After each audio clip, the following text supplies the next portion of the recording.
হয়ে গেছে এই জন্য অর্থনীতি নামছি না, কিন্তু সতর্ক থাকবেন আপনারা।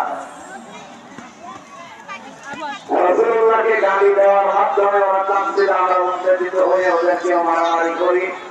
আর এটা ওরা বিশ্বের মরদেরকে দেখা আগে যে জঙ্গি এসে ওই গেছে, অথচ বাংলাদেশের যে জঙ্গি নেই তার প্রমাণ হচ্ছে এই 6.5 মাস।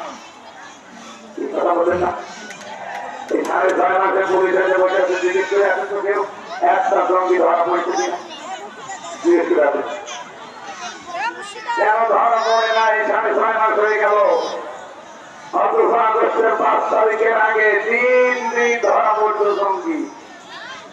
কারণ জঙ্গির নাটক তিনি লেখবেন, তিনি পালিয়েছে, আর যাদেরকে দিয়ে করাবে তারাও পালিয়েছে।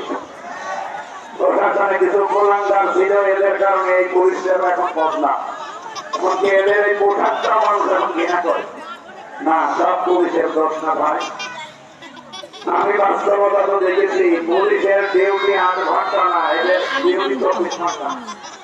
কি কথা বলে না, পুলিশের এই ডিউটিটা শুধু ডিউটি না, এটা পড়াটা একটা হেফাজত। এরা যদি সত্যি দায়িত্বটা হেফাজত হিসাবে পালন করে, 2টা চোখ নবীজি বলেছেন আল্লাহ জাহান্নামে দেবে না। তার 1 নম্বরে যারা রাতের বেলা আল্লাহর ভয়ে কাঁদে, 2 নম্বরে যারা জনগণের জান্নাত বিদ্যুৎ হেফাজতের জন্য রাত থাকে, ওরা তাই করে। এই কথা বলে না, এই জন্য সবাই না, কিছু কোরআনদার ছিল, এই অফিসার গুলোর কারণে ওরা প্রশাসনের উপরে আমরা বিলাপ হয়ে আসি। আল্লাহ যেন ওনাদেরকে আগে যে সমান ছিল ওই সমানে ফিরে যাওয়ার তৌফিক দেন।